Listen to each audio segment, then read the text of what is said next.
Mesdames et messieurs, bonjour et bienvenue à cette grande édition de la télévision rwandaise avec Mme Michel Iradukunda. Et tout de suite, voici les grands titres. Le président de la République, Paul Kagame, a reçu ce vendredi les lettres de créance qui lui ont été remises. Les organes judiciaires et la magistrature au Rwanda indiquent qu'ils vont déployer des efforts dans la conciliation et l'arbitrage afin de lutter contre les procès en attente.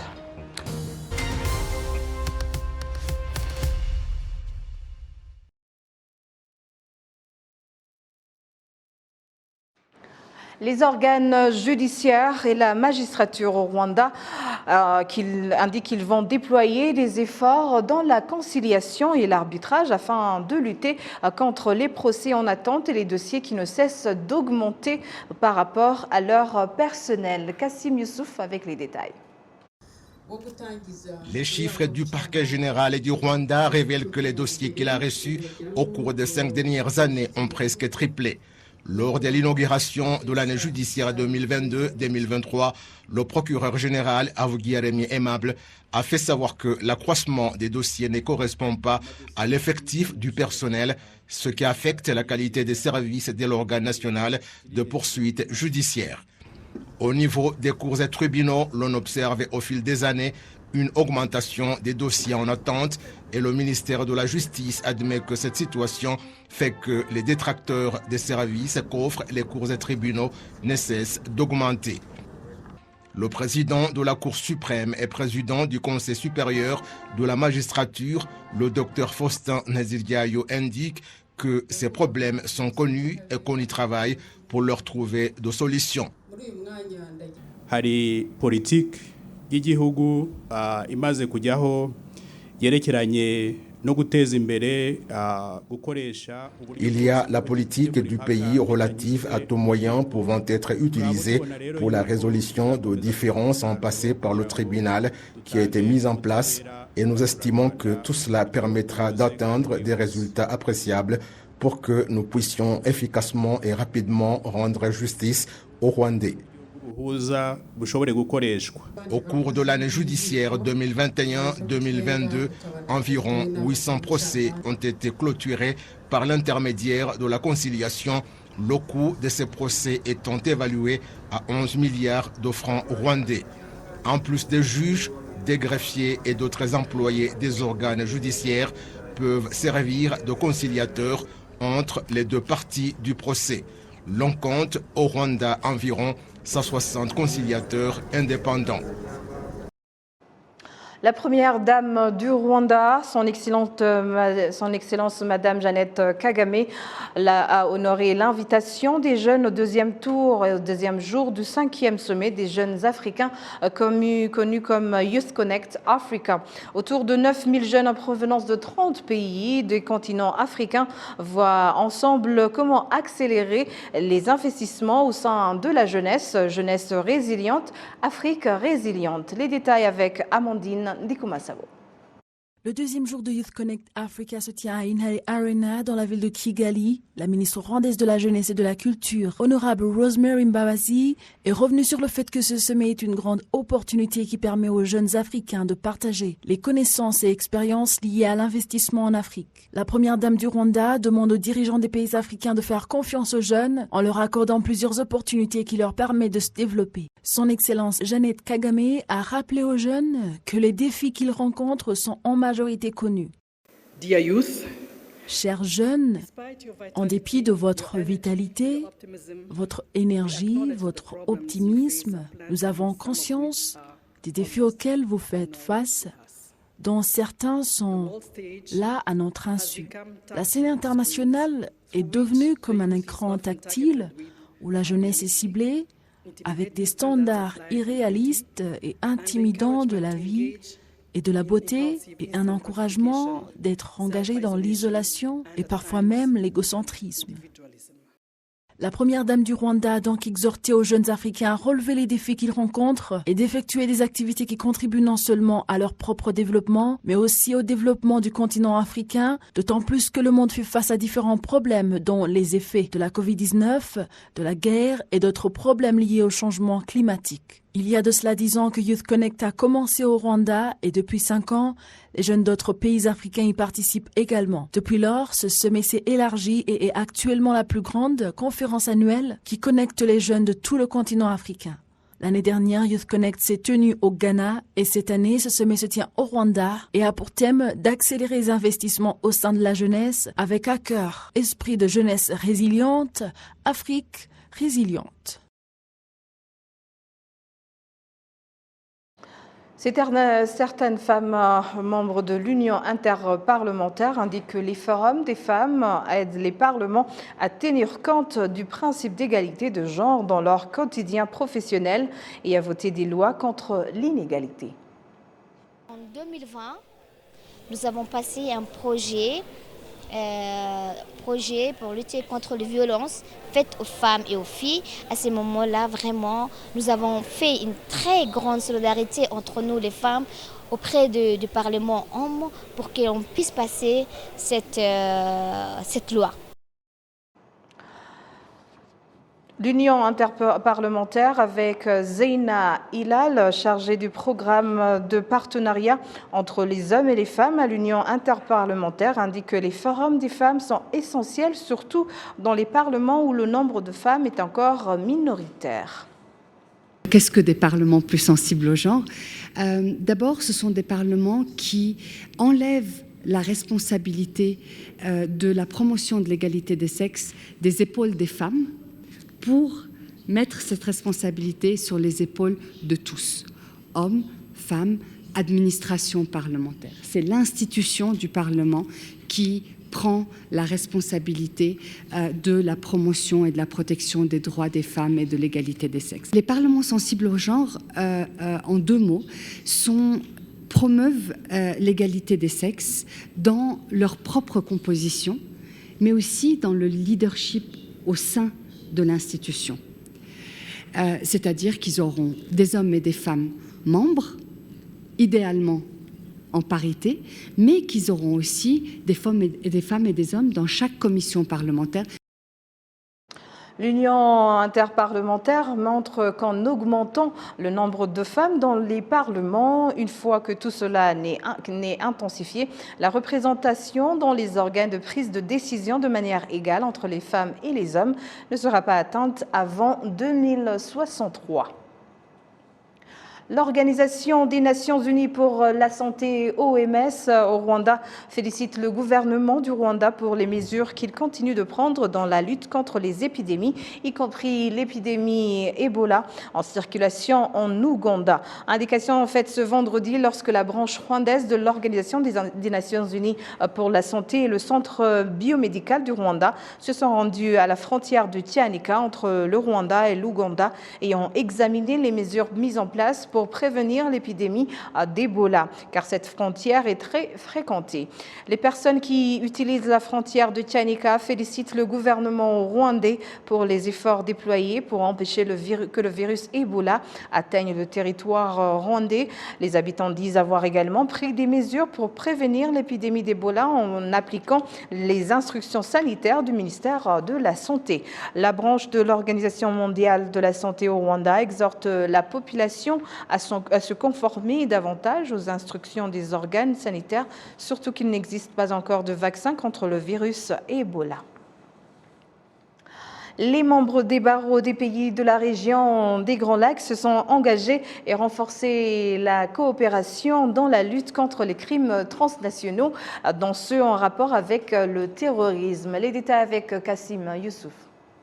Les crimes transnationaux sont parmi ceux qui préoccupent les membres des barreaux du Rwanda, du Burundi et de la République démocratique du Congo qui sont réunis à Kigali pour échanger à propos de ce problème. Les bâtonniers des Grands Lacs entretiennent de très bons rapports, surtout dans le cadre de notre association, Association des barreaux des Grands Lacs. Lorsqu'il y a des litiges qui qui nécessite le déplacement d'un avocat dans la sous-région. L'avocat du barreau de Goma qui veut venir plaider à Kigali ou qui veut aller au Burundi s'adresse à son bâtonnier et son bâtonnier contacte le bâtonnier du barreau voisin, du Rwanda ou bien de Bujumbura et obtient l'autorisation que cet avocat se déplace et qu'il fasse correctement son travail. Et donc, il y a facilité pour les avocats de la sous-région de se déplacer. C'est la même chose. L'avocat du Rwanda, du Burundi, qui a une cause à Goma ou à Bukavu, peut se déplacer sans problème pour venir assister ses clients dans ces villes de la RDC. Pour les avocats de Grand Lac, c'est une très grande association et très importante. Très importante parce que nous pouvons échanger sur les droits communs. Les droits du Rwanda, du Burundi, de la RDC. On a des séminaires de formation où les avocats de ces trois pays se réunissent et apprennent les droits des affaires qui concernent leurs pays respectifs, accompagnent les hommes d'affaires dans leurs pays respectifs, accompagnent leurs clients qui peuvent avoir commis des crimes de part et d'autre de la frontière. Et quand on se rencontre, on apprend les lois procédurales de chacun de nos États, on apprend les droits des affaires de chacune de nos nations, et ça fait en sorte que les avocats de la sous-région maîtrisent le droit. Le président de la Cour suprême rwandaise, le docteur Faustin Nteziryayo, indique qu'il est essentiel que les membres de la communauté économique des pays des Grands Lacs, CPGL, collaborent dans le cadre judiciaire afin que partout où des personnes accusées de crimes se trouvent, qu'ils soient poursuivis. Compte tenu de la croissance des crimes transnationaux tels que le terrorisme, la traite des êtres humains, mais aussi la criminalité liée notamment à la faune et à la flore et d'autres crimes transnationaux, ainsi que la persistance de l'impunité de ces actes, il convient que pour que les systèmes judiciaires nationaux, les systèmes judiciaires de nos pays respectifs, puissent y faire face, il faudra promouvoir l'entraide judiciaire, la coopération bilatérale en matière notamment d'application de lois, mais aussi en matière d'extradition. Ici, il est heureux de constater que les organisateurs de cette deuxième édition du colloque ont mis un accent particulier sur la pratique judiciaire au sein des trois pays concernés, c'est-à-dire le Rwanda, la République démocratique du Congo. Les membres de la communauté économique des pays des Grands Lacs, CPGL, partagent l'histoire d'avoir connu la guerre et le génocide. La République démocratique du Congo compte particulièrement environ 140 groupes terroristes. Des spécialistes en pédiatrie au Rwanda indiquent que la diminution du taux de mortalité à la naissance et à moins de 5 ans prouve les efforts que le gouvernement a déployés dans le suivi de la santé des enfants et des mères. Les détails toujours avec Kassim Youssouf. Au cours des 20 dernières années, le taux de mortalité infantile à la naissance est passé de 44 à 19 pour 1000 en 2020, alors que le taux de mortalité infantile à moins de 5 ans est passé de 196 à 45 pour 1000. Les pédiatres indiquent que malgré le fait qu'ils sont encore confrontés à différents obstacles dans leur travail quotidien, il y a tout de même du progrès réalisé dans le suivi de la santé de l'enfant et de la mère. Nous avons toujours des problèmes. Oui, le Rwanda a vraiment fait, je dirais donc, des miracles concernant la santé qui est donnée à ses habitants. Et parce qu'on a pu augmenter le nombre des médecins, on a pu augmenter le nombre des infirmiers qui s'occupaient des patients malades, surtout des enfants en dessous de l'âge de 5 ans. Mais en dépit vraiment de ces efforts, le nombre des médecins, le nombre des infirmiers qui s'occupent de ces enfants est toujours insuffisant. Et puis aussi, nous avons le problème des équipements. Nous avons bien sûr comparé à là où nous étions en 1995, en 2000 aussi, et nous voyons que vraiment nous avons fait des efforts énormes. Mais bien sûr, nous ne sommes pas là où nous voulons, nous avons toujours ces problèmes-là. Donc les équipements sont quand même insuffisants comparés aux demandes. Donc c'est ça vraiment les problèmes que nous avons, côté staff ou bien le personnel et côté bien sûr équipement. Les défis que nous avons à relever, de continuer à faire la formation, de continuer à avoir un nombre de pédiatres qui serait croissant pour avoir des pédiatres dans tous les districts du pays, parce que jusqu'à aujourd'hui, ce n'est pas tout enfant rwandais qui aurait un pédiatre le même jour, le même jour qu'il voudrait consulter. On a toujours des districts qui n'ont pas de pédiatre et on voudrait bien qu'on ait un nombre assez suffisant pour couvrir toute la population. Comme ça, la ratio de pédiatres-enfants soit minimisée pour que aussi, même ceux qui sont vus par le pédiatre soient très bien vus. Aujourd'hui, un pédiatre peut voir 30-40 enfants par jour dans certains districts, ce qui n'est pas facile, assez fatigant ou alors qui peuvent amener des défis de mauvaise prise en charge. On est en train de lutter contre la mauvaise prise en charge en éduquant nos confrères infirmiers, nos confrères généralistes, pour que les savoirs soient transférés partout et que l'enfant rwandais soit bien pris en charge. La présidente de l'association rwandaise de pédiatrie, le professeur Lizine Tuyisenge, indique que la réunion qui rassemble à Kigali des pédiatres autour d'une même table fixe les grandes lignes de prestation de services de soins pédiatriques. La réunion des pédiatres s'est tenue pour la 6e fois et l'objectif de cette année est de réduire l'écart dans le service de suivi des enfants à la naissance. Les députés rwandais et membres de l'Assemblée parlementaire de la communauté des États d'Afrique de l'Est ont échangé avec les institutions financières en vue de récolter des idées dans le cadre d'un projet de loi régissant la commission des institutions financières dans la communauté est-africaine. Les détails avec Jean Damascène Manichim. La communauté des États d'Afrique de l'Est envisage la création d'une commission des institutions financières dans l'objectif de booster l'économie de l'organisation sous-régionale. Le directeur de l'unité politique monétaire à la Banque nationale du Rwanda estimait que la mise en place de cette commission profitera énormément à l'économie des pays de la communauté des États d'Afrique de l'Est en général. Ce point de vue est partagé par Françoise Oumukiza, qui représente le Rwanda au sein de l'Assemblée législative de la communauté des États d'Afrique de l'Est. Et ce projet de loi a pour objectif d'aider les institutions financières, que ce soit au Rwanda ou que ce soit au niveau de la région, de la communauté de l'Afrique de l'Est, à pouvoir unifier la façon de gérer les biens financiers de leur pays, mais aussi de pouvoir se développer à travers ces institutions financières. Je dirais par exemple les institutions qui aident le développement rural, les coopératives par exemple, les microfinances.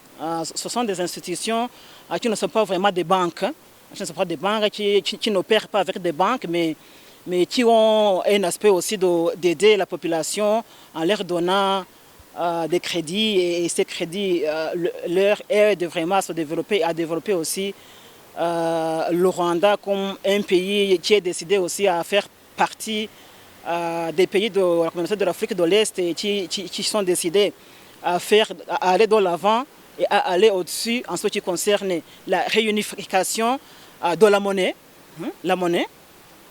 Et cette monnaie-là va être réunifiée au niveau de la région. Mais le Rwanda fera partie de cette unification. Cette phase de rassembler les idées relatives à la commission des institutions financières se tient également dans tous les pays membres de la communauté est-africaine.